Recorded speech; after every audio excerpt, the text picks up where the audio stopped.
Amigas y amigos del canal universitario, tengan ustedes muy buenos días.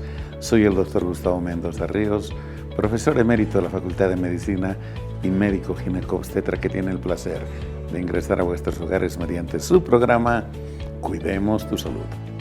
Programa que es patrocinado por la Facultad de Medicina de la Universidad Mayor de San Andrés. Hoy día hemos de tener una sesión muy especial, porque hemos de hablar de una de las patologías que más frecuentemente afectan los ojos del ser humano. Me refiero a las cataratas.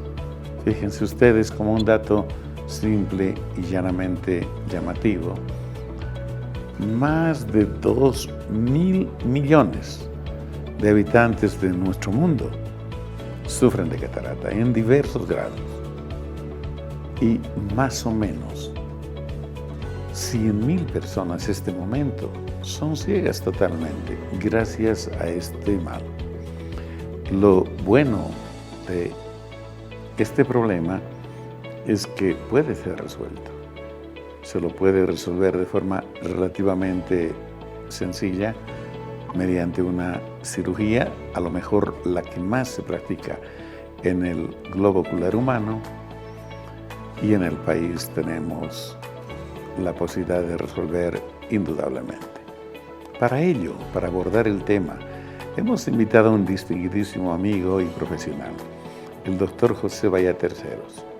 Él es médico oftalmólogo, subespecialista en glaucoma, y con él hemos de hablar de la catarata o de las cataratas, de esta enfermedad, la más frecuente, reitero, del ojo, y que es capaz, descuidada y no tratada, de llevar definitivamente a la ceguera total a las personas, afectando su calidad de vida fundamentalmente. Por lo tanto, ha de ser una conversación de lo más ilustrativa. Pero antes de entrar de lleno a hablar con nuestro invitado, permítanme un minuto de reflexión. Amigos, la violencia ya parece que se está haciendo parte nuestra. Donde uno mira hay violencia. Ya hemos comentado de casos en todos los programas, pero los feminicidios, las agresiones a las personas son el pan de cada día. Pero hay algo que recurrentemente está ocurriendo, y es el hecho de accidentes o de atropello de personas por gente que de forma totalmente irresponsable conduce un vehículo, que mal conducido, esto va para todos, es pues un arma mortal. No saber respetar las normas convierte en un peligro a quien conduce estos vehículos. ¿Y qué hacen? Además de causar daño, de atropellar, se dan a la fuga. ¿Y por qué no los pueden habitualmente encontrar? Por lo que estamos insistiendo desde ese tiempo. Hay vehículos de servicio público y particular que no tienen placas, o que sus placas están borradas a propósito, están pintadas de color plateado. Y acontece de que ya hace un tiempo se dio un plazo para resolver este tema tan simple y se amplió a este mes, al de septiembre. Ojalá las autoridades tomen conciencia de lo que está pasando. ¿Cuánto pues demoraría el limpiar la placa de un vehículo que fue intencionalmente ocultada con propósitos aviesos seguramente a una persona? 3 minutos, 5 tal vez, delante de los policías de tránsito, de la municipalidad. Los vehículos estos pasan, pero sin respetar la luz roja, sin respetar a los peatones, sin respetar las paradas. Nadie dice nada. Nadie dice absolutamente nada. Yo creo que cumpliremos nuestra función. Haremos nuestro trabajo. Creo que esto le va a hacer bien a la población, pero fundamentalmente a la propia persona, que dirá: yo cumplo mi función por la que he sido contratado. Dicho esto, amigos, permítanme al sector la Facultad de Medicina informa.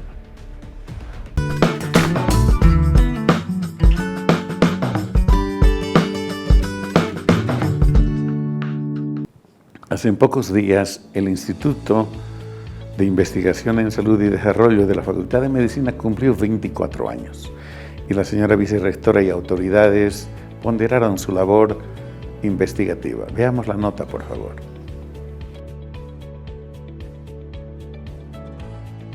«24 años no vienen de nada. Este instituto ha sido forjado por dos corrientes que yo creo que son interesantes en las ciencias médicas. Por un lado, la epidemiología clínica y por otro lado, la salud pública, conformando un instituto polivalente, ¿no? que ha demostrado esta mañana el amplio panorama de investigaciones que hace, pero sobre todo, con mucha orientación a aportar a las políticas públicas del país. Felicitarlos desde el fondo de mi corazón por este 24 aniversario, felicitarlos por toda la labor incansable que desarrollan y que han venido desarrollando fundamentalmente en la época de la pandemia, donde han jugado un rol importante, fundamental, y es muy importante lo que han venido realizando justamente con los estudios del SARS-CoV-2, de las vacunas y todo lo que eso implica. Felicitarlos también por las investigaciones y las publicaciones que tienen. Sabemos que la universidad fundamentalmente es desarrolladora de conocimiento, y este conocimiento pues viene a través de las investigaciones científicas que se desarrollan en los institutos de investigación. Muy buenas tardes, soy el doctor Pedro Mamani, director del Banco de Sangre de Referencia Departamental de La Paz. Con el instituto, sus 24 años al servicio de la población y de la investigación en salud, felicitarle por este gran aporte que realiza diariamente, ¿no?, en favor de la comunidad universitaria, la población e instituciones, y principalmente con el Banco de Sangre. Soy Gabriela Arosoria, consultora en alimentación y nutrición actualmente. Quiero felicitar al Instituto de Investigación en Salud y Desarrollo, INSAD, ahora con la dirección de la doctora Ana María Aguilar Liendo, por todo su trabajo que viene realizando, aportando para justamente las políticas públicas. Es determinante el trabajo de investigación que viene haciendo el Instituto, el INSAD, y pedirles que continúen principalmente con las investigaciones en la temática de la alimentación y nutrición. Sin duda alguna que las actividades de investigación son parte fundamental en la formación del recurso humano y de hecho el INSAD cumple satisfactoriamente esa misión. No olvidemos que la Universidad Mayor de San Andrés, a través de sus institutos, es el centro de la mayor producción intelectual científica de Bolivia. Y obviamente el INSAD juega un rol muy importante en esta labor.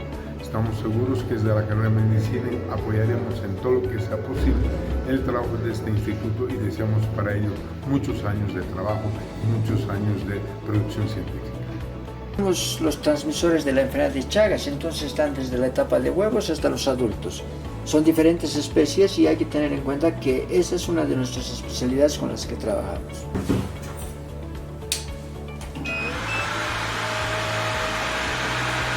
Es parte de la unidad de epidemiología clínica, medicina basada en evidencia. Este es un equipo Marlini 600 de inmunoensayo y la unidad de epidemiología clínica es la unidad fundadora del Instituto de Investigación en Salud y Desarrollo, INSAD.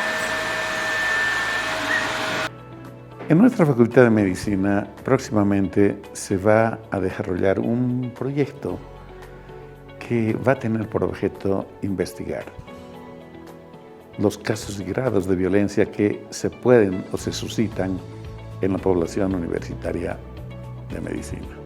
Internado rotatorio de la carrera de medicina aplicará un novedoso sistema de información, registro y seguimiento de casos de violencia en municipios de La Paz. a iniciativa de la carrera de Medicina, en coordinación con el DIPGIS y el programa Slim UMSA, este martes 26 de septiembre, en el piso 13 de la Facultad de Medicina, Auditorio Che Guevara, se llevará adelante el lanzamiento oficial del Sistema de Información, Registro y Seguimiento de Casos de Violencia, creado por un tesista de la carrera de Informática de la UMSA, el cual será aplicado por el Internado Rotatorio de Medicina en los diferentes municipios de la ciudad de La Paz.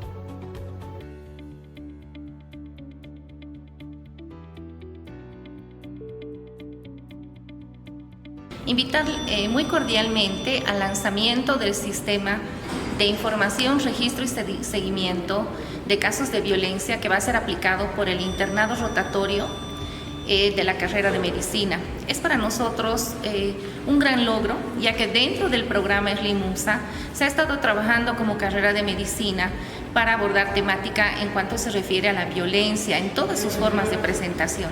Es en ese sentido que el martes 26 de septiembre, en el piso 13 de la Facultad de Medicina, Ernesto Che Guevara, se hará el lanzamiento de este sistema, que va a permitir identificar casos de violencia y hacer un registro como tal, trabajando siempre en coordinación con lo que es el Slim UMSA. Muy bien. A través de este sistema y la aplicación vamos a conocer más casos de violencia en los municipios de La Paz gracias al trabajo de los jóvenes internos. Sí, ocurre que el programa Slim UMSA está trabajando ya desde el 2019 con las carreras de Derecho, con la carrera de Trabajo Social y también con la carrera de Psicología. El año pasado la carrera de Medicina ingresa al programa Slim UMSA y hemos trabajado lo que se refiere 3 pilares: prevención primaria, promoción de salud y atención médica. Es en ese sentido que el año pasado hemos identificado casos de violencia, pero se nos ha ocurrido crear este sistema que va a permitir abordar de forma más amplia esta temática de violencia, ya que este sistema va a permitir que los internos de medicina que van a diferentes municipios en la ciudad de La Paz puedan registrar esta información, que va a ser de mucha utilidad. Doctora Escobar, ¿quiénes impulsan este importante programa universitario? El Slim UMSA está impulsado por el Departamento de Investigación e Interacción Social de la Universidad Mayor de San Andrés, dependiente directamente del Vicerrectorado. Este programa universitario tiene cualidades y ventajas muy valiosas para los diferentes municipios. Y en esta oportunidad la carrera de Medicina está aportando con este lanzamiento de este sistema, de tal manera que va a permitir identificar, como había indicado anteriormente, temática de violencia relacionada con temas de la salud. Distinguidos amigos, tenemos una noticia sensacional que darles. La Facultad de Medicina puso nuevamente en funcionamiento el consultorio de prevención del cáncer del cuello uterino y de mama en predios de nuestra facultad. Allí podrán tomarse un Papa Nicolau, realizarse un examen de las glándulas mamarias, recibir consejos en torno de los 2 cánceres que más afectan a las mujeres, con el suficiente empeño y tiempo que se les pueda brindar. Les sugerimos, amigas, que pasen por el consultorio, que por ahora está trabajando de 9 a 12, de lunes a viernes, donde especialistas del área les brindarán la más esmerada atención. Creemos que esta invitación es extensiva a los estudiantes de la universidad y de la facultad, al personal administrativo y docente y por supuesto también al público en general. Simple y llanamente acérquense por la facultad y allí recibirán toda la información para hacerse el Papa Nicolau y lo que corresponda. Adicionalmente, también nos han pedido comunicarles que en la Facultad de Derecho, el consultorio médico odontológico que está instalado allá, que es de la Universidad Mayor de San Andrés, brinda atención en medicina general y de emergencia y toma la presión arterial, una de las enfermedades que más frecuentemente afectan a las personas adultas de La Paz y de nuestro país de forma gratuita. Entonces, en horarios de oficina ustedes pueden acercarse y tómense, les recomendamos a los jóvenes al menos un par de veces al año y las personas mayores más o menos trimestralmente. De este modo se va a poder informar a la gente sobre su presión y si existe alguna alteración de la misma, se orientará para que ustedes puedan recibir el tratamiento que corresponda. Esta es una enfermedad silenciosa y cuando golpea lo hace de forma muy, muy severa. Ya vuelve TVU, Televisión para ti.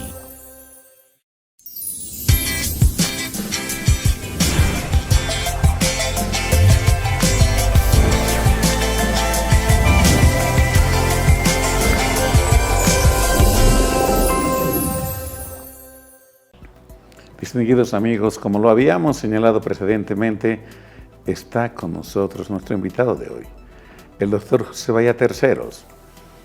El doctor Bayá es médico cirujano especialista en oftalmología y con una subespecialidad además en glaucoma.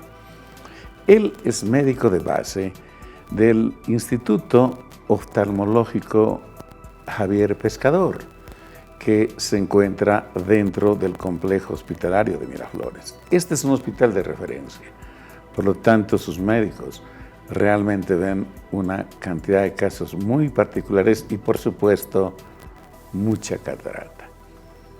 Antes de hablar del tema con nuestro invitado, permítanme presentarle y saludar al doctor Bayá.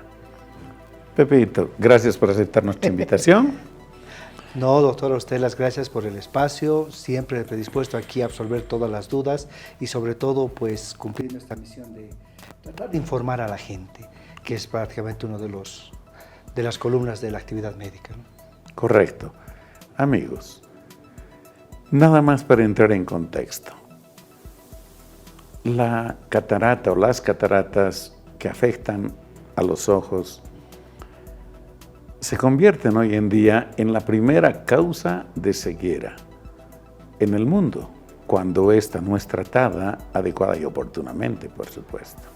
Como siempre, los países subdesarrollados son los que más sufren de este problema. Se dice hoy, y me dirá y me confirmará el doctor Bayá, que más o menos 2.000 millones de personas en el mundo, que ya son casi 8.000 millones, sufren de este problema en distintos grados y que al menos 100 millones están ciegas en este momento a causa de la catarata. Por lo tanto, Pepito, es una enfermedad muy frecuente, ¿verdad? Es la más frecuente, es la primera causa de ceguera reversible en el mundo. Esas cifras, da muchísima pena decirlo, pero sí son reales. O sea, y en nuestro país prácticamente nuestra relación matemática, estamos operando 1 de cada 10 pacientes con catarata que existe en nuestro país, a nivel Bolivia, incluyendo todas las clínicas. Entonces, nuestra función de tratar de que la gente vuelva a ver por esta catarata, pues sí está muy escasa en la actualidad. Correcto, pero vayamos concretando. Pepe, ¿qué es la catarata? ¿Qué parte del ojo se afecta? Doctor, yo creo que esa es la pregunta clave porque mucha gente confunde la carnosidad con catarata. Correcto. La carnosidad es pterigion, eso se forma por el sol y crece como una carne alrededor de los ojos que va cubriendo la parte interior de los ojos. Catarata no. Catarata es cuando dentro del ojo el cristalino se opaca y no le deja ver bien. Esto regularmente puede estar asociado a la edad, puede estar asociando mucho más frecuente en pacientes hipertensos y bueno, alguno que otro caso con inflamación o algún otro caso con trauma que haya producido un golpe severo que haya lastimado ese cristalino, que es el lente que está dentro del ojo, que lo ha vuelto un poco más opaco. Correcto. Para mejor todavía ubicarnos, ¿qué es el cristalino? El cristalino es el lente que normalmente posee el ojo. El ojo es como una cámara que está tomando imágenes, pero obviamente las imágenes no están bien enfocadas. Entonces lo que hace el cristalino es, a través de un movimiento de elongarse y acortarse, enfoca para que el ojo pueda ver en fracciones de segundo. Es simplemente rápido lo que ve para poder enfocar y ver los detalles. Correcto. Entonces, amigos, este lente natural que está dentro del ojo es el que nos permite ver con nitidez las cosas. Obviamente cuando este lente se afecta por cualquier razón, entonces una de las cosas que más seguramente se afecta es la calidad de visión, la nitidez con la que uno puede ver. ¿Qué le pasa al cristalino para volverse cristalino con catarata? Bueno, el cristalino, como varias estructuras del ojo, la característica más importante que tiene es la transparencia. El cristalino tiene que ser transparente. Para ser transparente tiene algo que es una organización fibrilar. Hay un montón de sistemas de colágeno, que son barritas, pero están tan bien organizaditas que hace justamente que se vuelva transparente. Lo que pasa es que con la edad se empieza a llenar de proteínas, entonces empieza a desorganizarse adentro. Y al desorganizarse dentro del cristalino obviamente empieza a perder esa claridad, se empieza a volver un poquito más turbio. Por eso es mucho más frecuente en pacientes diabéticos, porque en la diabetes la subida y bajada de azúcar hace que entre mucho azúcar en el cristalino y después no pueda salir. Entonces eso hace que varíe justamente y se altere la estructura dentro del cristalino. Y eso Correcto. Es lo que pues, se va desnaturalizando dentro del cristalino todas las proteínas. Amigos, esto que acaba de decir nuestro invitado es vital. Precisamente por eso los oftalmólogos y también los endocrinólogos dicen, si la diabetes no está controlada, mejor todavía no se haga medir lentes, porque seguro que una vez que se mida, controlar la diabetes va a cambiar absolutamente. Definitivamente. Y el lente va a dejar de servir. Es decir, es muy importante este problema. Entonces, Pepe, cuando se alteran estas proteínas en este lente cristalino, que además ni siquiera vasos tiene, entonces la visión se empieza a alterar. Sí. Vamos a hablar de qué factores pueden contribuir a que aparezca la catarata, porque acontece que en ciertas poblaciones aparece un poquito, digamos, después de los 50 años, pero en otras poblaciones, lo conversamos, ocurre muchísimo antes. Un factor es la edad. Definitivamente. El factor más importante para desarrollar cataratas es la edad. Es mucho más frecuente en personas arriba de los 50 años y pues arriba de los 70, 80 prácticamente muy poca es la gente que llega a esa edad sin tener cataratas que requieran cirugía. Esa es la edad, el factor más importante. Segundo factor que es muy importante es la exposición al sol. Correcto. La gente que trabaja en exteriores, la gente que no se protege del sol, la gente que no utiliza lente oscuro, hace mucho más frecuentemente catarata que otras personas. Otro factor que es muy importante es el genético. Hay personas que tienen predisposición genética a hacer catarata mucho más jóvenes. Y esto se ve justamente en poblaciones asiáticas, por el área de la India, por el área de Egipto, toda esa área de Asia.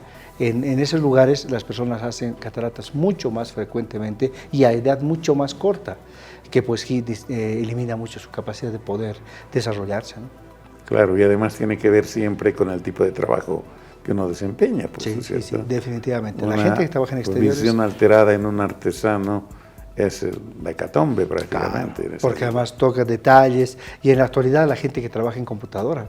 Cuando uno tiene un grado leve de catarata, como difumina mucho la luz, entonces le es muy incómodo trabajar y su productividad pues sí, baja notablemente. También se habla del síndrome metabólico, es decir, hipertensión, diabetes y obesidad. ¿Sí? El combo del siglo XXI, la verdad que pues es lo que se vive todo el tiempo, el sedentarismo, la falta de actividad física y el estrés condiciona justamente el famoso síndrome metabólico que hace que la gente desarrolle más frecuentemente catarata. También. El fumar. Sí, se ha demostrado que la gente que fuma hace cataratas mucho más frecuentes y lo peor es que hace cataratas que son más difíciles de operar. Porque al fumar, lamentablemente, la estructura dentro del ojo se debilita. Entonces nosotros trabajamos, el cristalino es como si fuera un trampolín, que tiene un montón de resortes. Entonces, en una persona normal, nosotros retiramos lo del centro y ponemos un lente sobre estos resortes. Pero en las personas que fuman es mucho más débil. Entonces, esa estructura hay que manejarla con muchísimo más cuidado. Esto quiere decir entonces que cuando uno hace el tratamiento preoperatorio o conservador hasta un cierto punto, o postoperatorio, una condición es dejar de fumar, ¿verdad? Definitivamente. O tal vez que deje de fumar definitivamente, porque no es sano, en realidad No, el fumar absolutamente. no es sano para nada. Pero pues limitar la cantidad de cigarrillos a lo mínimo posible si realmente no pudiera dejarlo, o tratar de migrarlo, digamos, a los parches de nicotina, a chicles de nicotina, o en algunos casos inclusive los sistemas de vaping, que pues no generan tanto nicotina, pero que en la actualidad también han demostrado que son mucho más agresivos que el cigarro en sí, ¿no? Definitivamente. Hay otros factores, por ejemplo, el consumo de ciertos fármacos. Los corticoides siempre han estado asociados definitivamente, a estos problemas. corticoide va encabezando la lista, pero no solamente. Claro. Los tranquilizantes mayores, los derivados imidazólicos también hacen frecuentemente cataratas. Luego, algunos antihipertensivos, el nifedipino está altamente asociado al desarrollo de cataratas también. Entonces, pues sí, hay que tener mucho cuidado y siempre hacer evaluaciones periódicas. Correcto, sí. De hecho, inclusive los corticoides en cualquier vía de administración. Sí. No importa si es vía oral, vía parenteral o por gotas. Inhalatoria. En pacientes que utilizan sus VAP, que les ayuda justamente a respirar, suelen hacer frecuentemente cataratas mucho más jóvenes. Eso es cierto. Yo estuve leyendo un dato que no sé si es cierto. Quien utiliza más de 15 miligramos de prednisona por día, más o menos por 3 años, en un 50% han encontrado que hacen cataratas. Lo que pasa con la catarata es, o sea, uno a medida, digamos, que va pasando la edad, ya empieza a desarrollar catarata. Claro. No es algo que aparece de la noche a la mañana, o sea, un paciente, digamos, mismo nosotros, 45, 50, 55 años, ya tiene un grado leve de catarata. Pero si ahorita pues, no me cuido del sol, evito justamente fumar, evito los factores de riesgo, lo voy a hacer que esa catarata requiera una cirugía pronto. Correcto. En cambio, pues si yo trato de cuidarme, limitar los contaminantes, pues tiendo a hacerlo en mucho menor tiempo. Y en eso es igual con los corticoides. El sol, a propósito, es a través de los rayos ultravioleta. La resolana también afecta, ¿verdad? Sí, es el reflejo. Lo que se ha determinado es, en la actualidad la recomendación, además de usar sombrero grande, es usar lentes con protectores laterales e inferiores. Pues se ha determinado que a veces el sol golpea en el piso y golpea con mucha más agresividad. Y la resolana, porque el sol directo no está llegando, pero el sol indirecto sí está llegando. Y ese es el que te entra por los lados de los lentes y sí, genera mucho más frecuentemente cataratas. Amigos, es que definitivamente es multicausal la catarata, pero hay factores que se pueden evitar, indudablemente, o reducir por lo menos en su influencia. Y hablaba yo y le preguntaba al doctor Bayá de la resolana, porque la gente cree que solo el sol que directamente llega a la cara es el que nos puede afectar, y no es verdad. Hoy necesitamos ver la luz del día y nuestras ventanas suelen ser muy amplias y el sol no entra a nuestra cara directamente, pero refleja en el piso, refleja en los muebles y de una o de otra manera nos podría afectar. También, Pepito, se habla de la catarata traumática. Yo recuerdo en mis años mozos que hablamos básicamente de la edad senil, decíamos traumática y neonatal, o sea, genética. Congénita. Bueno, ha cambiado el mundo. Sí. Pero lo traumático sigue existiendo, ¿verdad? No, sí, claro que sí. Las cataratas traumáticas pasan muy frecuentemente. Sin ir lejos, esta semana un paciente en el hospital reventó una botella, le partió el ojo en dos y obviamente hizo cataratas porque lo golpeó el cristalino más.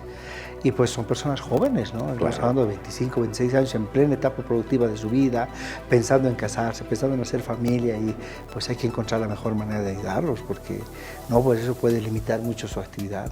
Definitivamente, por tipo de traumas de estos, la gente pierde la vista, pierde el globo ocular. Si no es tratado a tiempo, no es identificado a tiempo, no se hacen las cirugías a tiempo, claro. Y las consecuencias son esas, ¿no? Porque a veces inclusive termina cerrando, pero ya no hay cómo devolverle la funcionabilidad de ese ojo.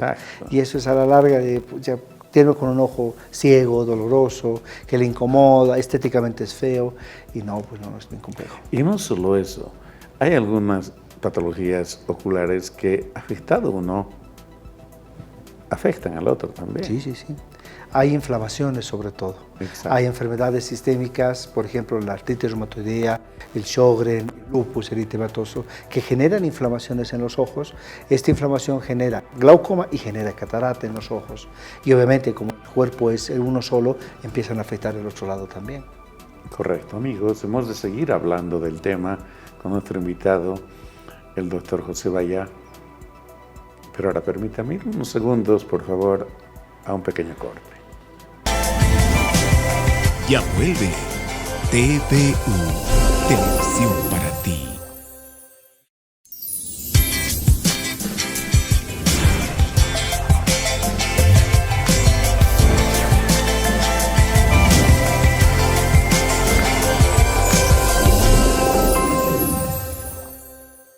Amigos, hemos de seguir aprovechando la experticia de nuestro invitado, el doctor José Bayá Terceros.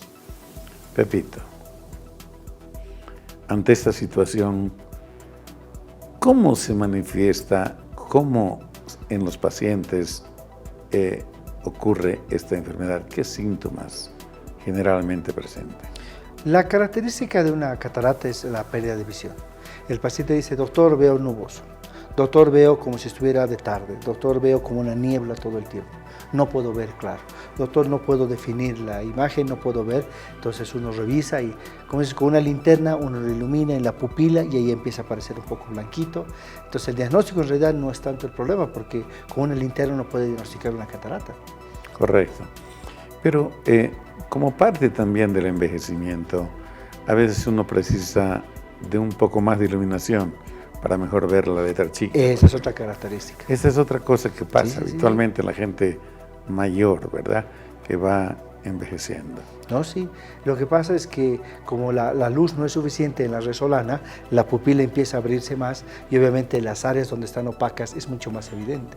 Al aumentar la luz, las pupilas se contraen, entonces hay un pequeño haz de luz que puede salir un poquito mejor. Entonces es común el paciente empezar a jugar con una lupa, es común que ilumine mucho más el papel, la computadora le aumente el brillo, al celular le aumente el brillo porque no estoy viendo bien. Eso es una característica de un principio de catarata. Ahora, ¿es la única signo-sintomatología que presenta el paciente o hay otras cosas que pueda presentar? Por decir algo, visión parcial, digamos, o dificultad en algún área del campo visual. En este caso, para catarata solamente sí. Es la pérdida de los detalles, la pérdida de visión, que inclusive puede llegar a ceguera. Correcto. Porque el paciente, a medida que pasa el tiempo, doctor, antes veía un poco borroso, ahora cada vez veo menos, y lo otro es el tiempo, o sea, tampoco pasa de la noche a la mañana, a no ser que fuera golpe. Entonces a veces decimos, doctor, he recibido una pelea, un golpe, ya, ese ojo está ciego, ese ojo ya requiere cirugía, pero pues va perdiendo paulatinamente. Lo que a diferencia, por ejemplo, de un desprendimiento de retina, que es de la noche a la mañana, doctor, no veo bien, está borroso. Y en un glaucoma, por ejemplo, puede acompañar un poco de dolor, el antecedente genético, son áreas que uno va perdiendo de visión. Pero en catarata es la pérdida paulatina lenta de la visión. Correcto. ¿Cómo los especialistas hacen un diagnóstico preciso, no solamente del glaucoma, sino, digamos, del tipo de glaucoma? Porque presumo que en base de ello también van a planear lo que va a ser posiblemente la solución en cada caso, ¿verdad? Hay una normativa muy interesante. Nosotros cuando hablamos de cirugía a un paciente tenemos que hablar mucho del riesgo-beneficio. Correcto. O sea, ¿qué riesgo le voy a hacer correr al paciente para el beneficio real que le voy a dar? Entonces la OMS hace unos 20, 25 años decía, el punto de más o menos el 50%. Cuando el paciente ha perdido más del 50% de visión hay que hablar de cirugía. Cuando ve un poco más del 50% no hay que hablar de cirugía. Hay que esperar. Hay que esperar un poquitito. Antes llamaban hay que madurar la catarata. Exactamente. El término de hasta madurar. se clasificaba así, ¿verdad? En realidad sí, y madura. Es real, doctor. Sí, Pero en la actualidad la ventaja es que las técnicas de cirugía de catarata sí han avanzado mucho. Sí. Entonces nos ha permitido justamente que pues, el beneficio sea mucho mayor que el riesgo. Por lo tanto, pues se sugieren cataratas mucho más iniciales, mucho más precoces, lo que en realidad sí ha cambiado un poco la perspectiva de cómo abordar una catarata. Desde el hecho de que voy a limpiar ese cristalino sucio, le voy a poner un lente, hasta el hecho de le voy a poner un lente que además va a tener la medida externa de su lente que tenía antes. Ahora le voy a poner un lente que tiene su astigmatismo, que antes no se podía hacer, y en la actualidad lo que hablábamos hace un ratito es, puedo poner un lente para que vea de cerca más, claro, lejos y cerca. Entonces, obviamente, el paciente ya no solamente me opero la catarata porque no veo bien, sino me opero la catarata porque quiero mejorar mi visión a la que tenía antes. correcto. Entonces, la rehabilitación sí ha cambiado en ese sentido. Y en Europa eso ha llenado el mercado con lentes intraoculares pues, de última generación, que permite justamente que el paciente no solamente recupere su visión, sino tal vez vea mejor que antes, que era una cirugía. Es correcto. Sin embargo, Pepito, los oftalmólogos al menos hacen un par de exámenes para tener una idea absoluta de, digamos, la magnitud del daño del cristalino. Lo más importante cuando uno evalúa a un paciente que quiere operarlo de catarata es que ver que no tenga nada más. Correcto. Porque lo más frecuente es, digamos, que tenga un desgaste de la retina, que se llama una degeneración macular, que es otra cosa. Que tenga un principio de glaucoma. Entonces, a veces hay que controlar las enfermedades antes de plantearle una opción de cirugía, porque es lo más honesto que uno puede hacer. O sea, uno no puede lanzarse a operar a un paciente y después, había tenido este otro, había tenido el otro. Entonces, hay que estudiarlo lo más posible. Ahora, no en todo se logra, porque cuando una catarata es total, ahí nadie ve nada. Si yo no veo adentro y el paciente tampoco ve afuera, entonces ahí no se puede hacer mucho. De acuerdo. Entonces el diagnóstico básicamente lo hacen de forma clínica, exacto, no requieren de otros exámenes sofisticados. Para catarata no, pero para otras cosas sí. No, yo lo sé. Pero más allá de eso es de que, pues, si bien la cirugía es lo que ha ido cambiando mucho en el mundo, por ejemplo, nosotros seguimos por protocolo y por normativa nacional, tenemos que pedir exámenes de laboratorio, tenemos que pedir valoración cardiológica, que eso dice la normativa. Pero en muchas partes del mundo ya no.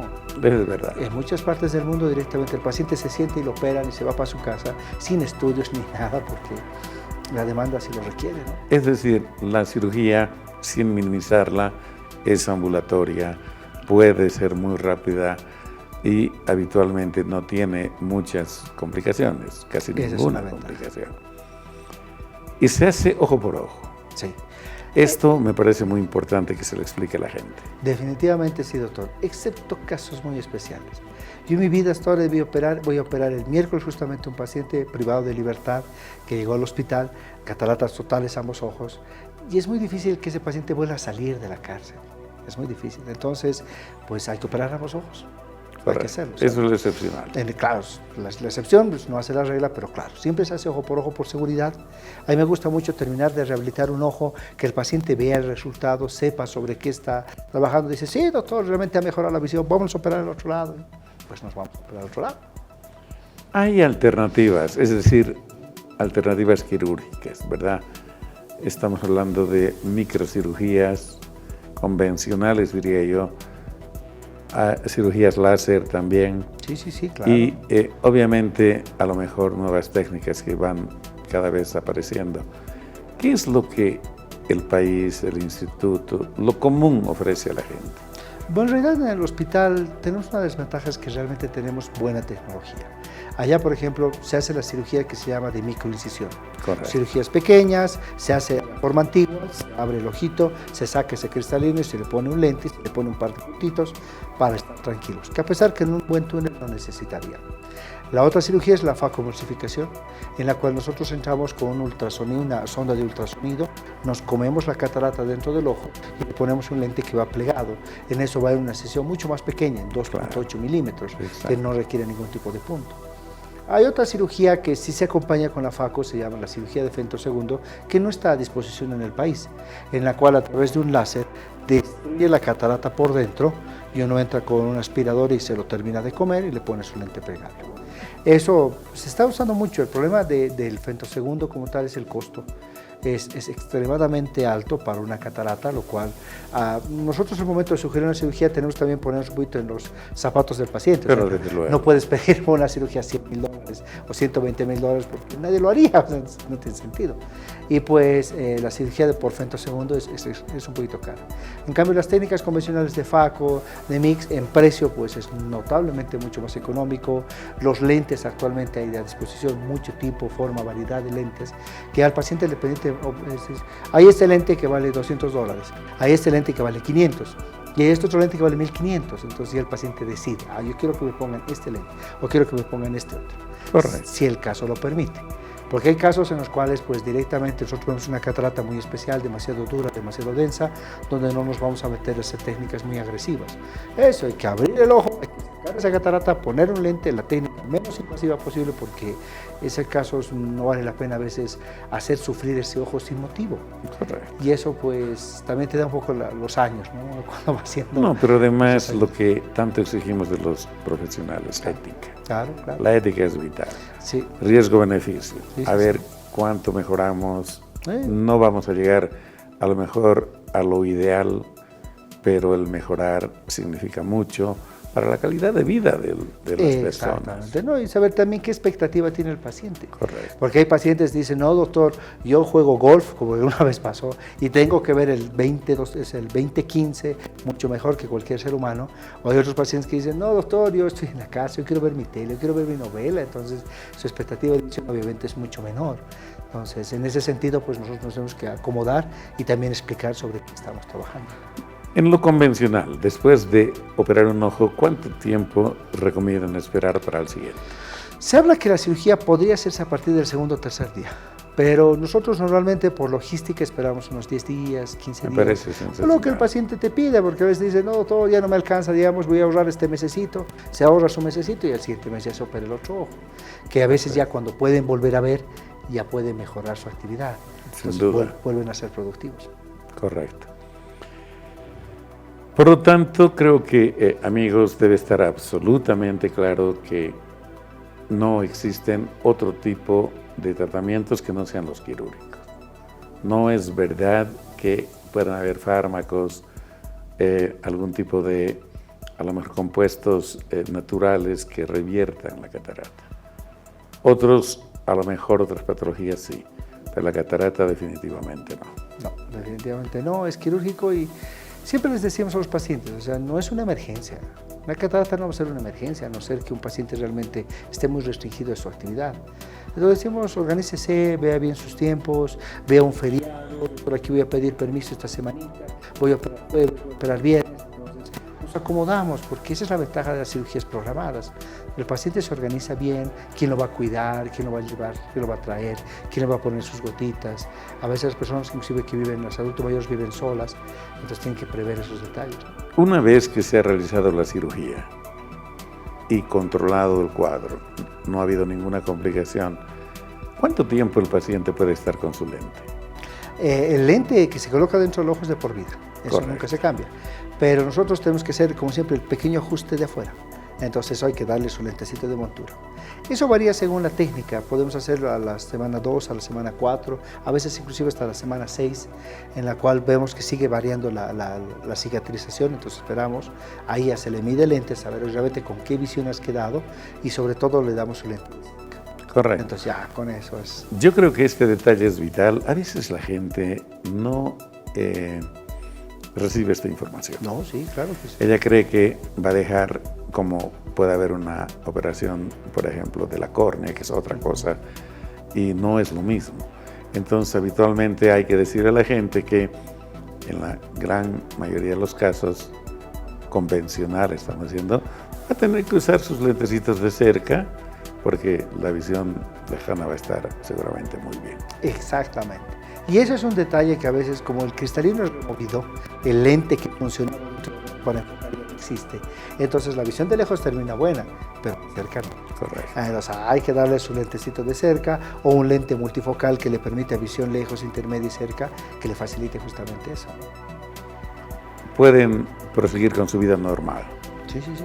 También la parte deportiva y lo que fuese. Hasta a partir del mes. Está bien, no, pero no importan 2 meses o 3. No, para nada. Esto es importante. Algún amigo mío se sintió tan bien a la semana que se fue a jugar fútbol a los 10 días y algo pasó que se le removió. Claro. Y claro, el ajuste posterior se hizo un poco dificultoso, ¿no? No, pues ya no es como antes. Claro. Porque ese es el detalle y eso pasa frecuentemente.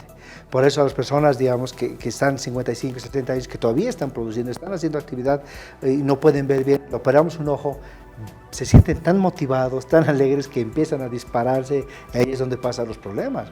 Correcto. La verdad más, o sea, yo tenía un paciente justamente, doctor, sí, vuelve de una cirugía de catarata convencional, fue todo muy bien, viene el paciente y me dice, doctor, ¿qué ha pasado? Yo ni siquiera estaba tomando, dice. Yo estaba acompañando, se han peleado, le ha llegado un golpe, lo han abierto la herida, hemos tenido que entrar a operar, la córnea se ha descompensado. Claro. O sea, un montón de cosas por no cuidarse. O sea, da pena, pero pues pasa, o sea, en nuestro medio pasa. Correcto. Amigos, hemos de seguir hablando del tema.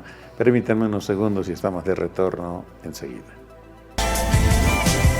Ya vuelve TVU, Televisión para ti.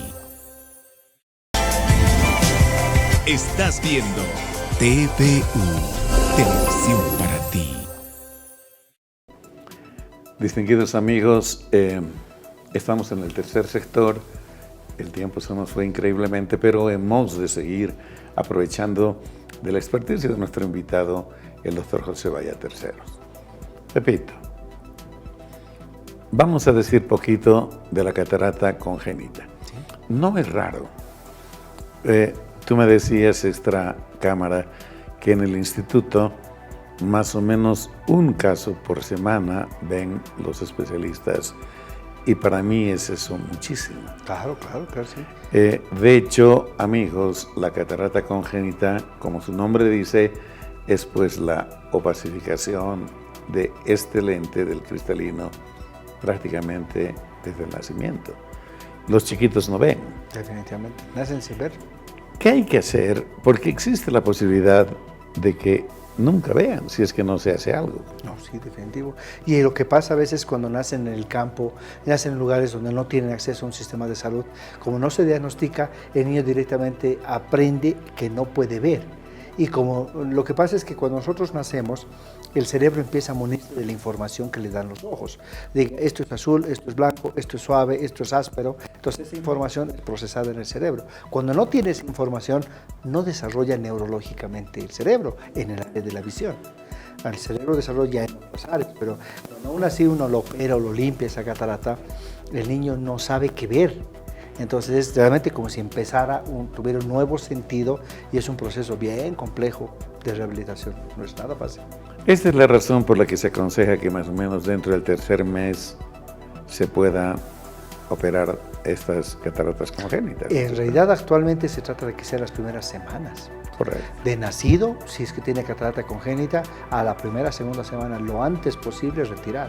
El problema es que el ojito cuando se opera de catarata congénita es un ojito que inflama mucho. Y la inflamación es tan severa que a veces esa cápsula donde nosotros colocamos los lentes se opacifica. Correcto. Entonces a veces hay que limpiar todo eso preveyendo que se va a opacificar. Y en la actualidad hay una técnica que nosotros le colocamos, es 2 lentes intraoculares.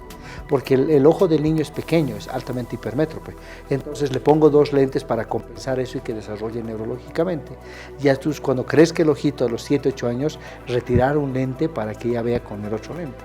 Correcto. Eso, permitir justamente una rehabilitación visual lo más pronto posible. Amigos, yo creo que este consejo es vital. Es muy fácil, Pepito, se ve prácticamente a través del iris, ¿sí? El ojito blanco, a veces amarillo, ¿no? Pero, sí, pero es clarito que hay algo ahí. Es clarísimo que algo mal está y se sugiere que los papás, los familiares, los amigos que puedan ver aquello, pues rápidamente consulten a su médico porque es la única forma de resolver y evitar que el niñito más tarde termine con una visión, digamos, no muy adecuada, ¿verdad? Sí. Y en los adultos llegan a ser ciegos en un momento dado si se van dejando que las cataratas avancen. ¿Cuánto tiempo es razonable que se espere? No debiera esperarse, pero digamos como extremo para retirar y no queden deteriorados la visión. El problema cuando se espera demasiado es que, bueno, la catarata se va opacificando. Pero el problema es que ya llega un punto en el cual ya está opaco, 100% opaco, entonces empieza a romperse dentro de la estructura. Entonces el problema es que muchas de sus proteínas salen fuera del ojo y generan inflamación.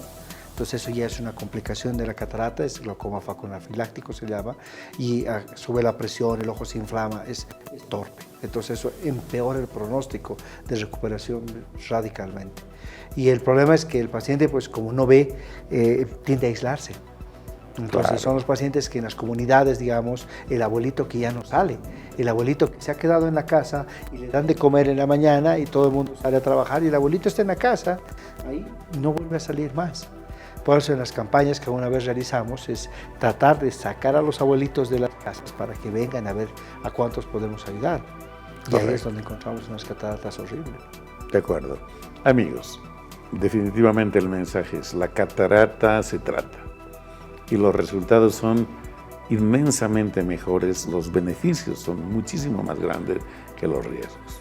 Repito, yo estuve leyendo un informe que dice en manos expertas un caso o menos de un caso por 1000 operaciones. Sí, en centros de alto volumen, por ejemplo como en el hospital, complicaciones son excepcionalmente pasan. Claro, puede depender mucho de caso con caso, pero esta cirugía es prácticamente la que más se practica en oftalmología. Nos ha permitido eso, de ser una cirugía muy predecible, muy difícilmente esto no va como uno espera. Y con los métodos que tenemos, inclusive algunas cuando no van como esperamos, también podemos ayudarles a que mejoren. Correcto. Entonces, debe quitar un poquito el miedo a la cirugía.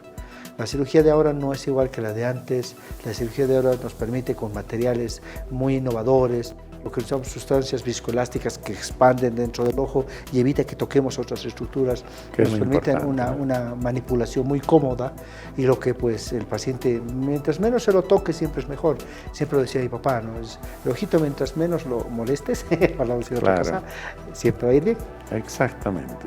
Yo creo que eso es prácticamente toda la cirugía del organismo humano. Lo preciso, lo necesario, nada más. Pepito, unos tips para nuestra teleaudiencia, unas recomendaciones en referencia, por ejemplo, a los controles que puedan realizar, cuándo consultar y lo que el especialista desde su visión puede aconsejar.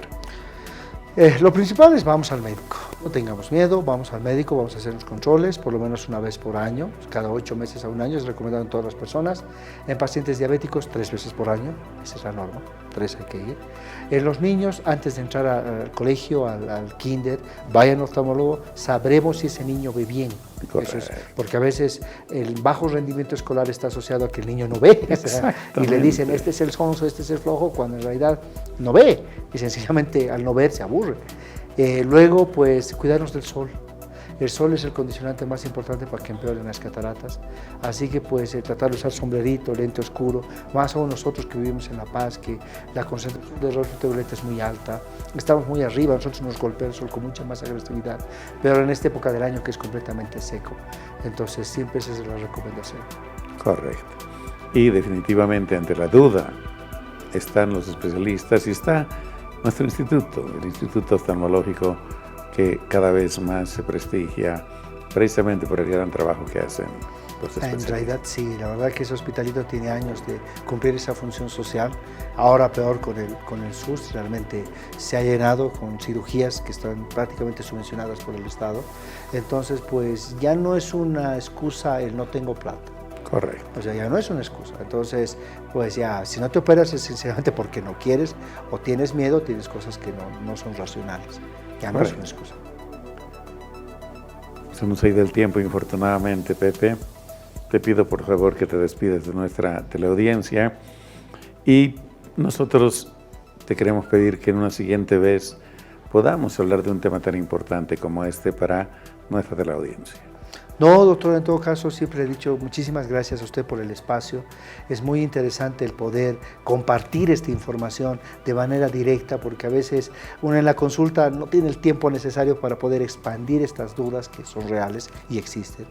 Y pues en todo caso, gracias por la atención y prestos para, pues doctor, usted me llama, estamos aquí de nuevo, vamos a tocar unos temas que pues a mí más me apasiona, que es el asunto del glaucoma, que es la segunda causa de ceguera más importante en el mundo. Entonces, pues no, con todo gusto, doctor, claro que sí. Es un compromiso. Gracias, papito. Doctor, a usted. Distinguidos amigos, ahora vamos al sector Avances en Medicina.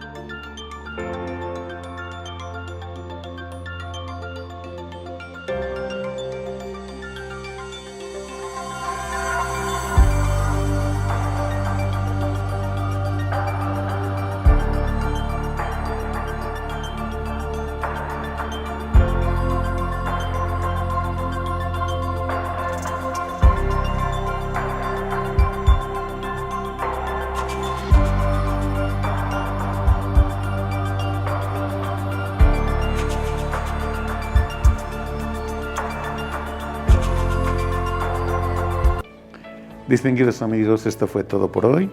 Esperamos sinceramente que la información haya sido de vuestro agrado.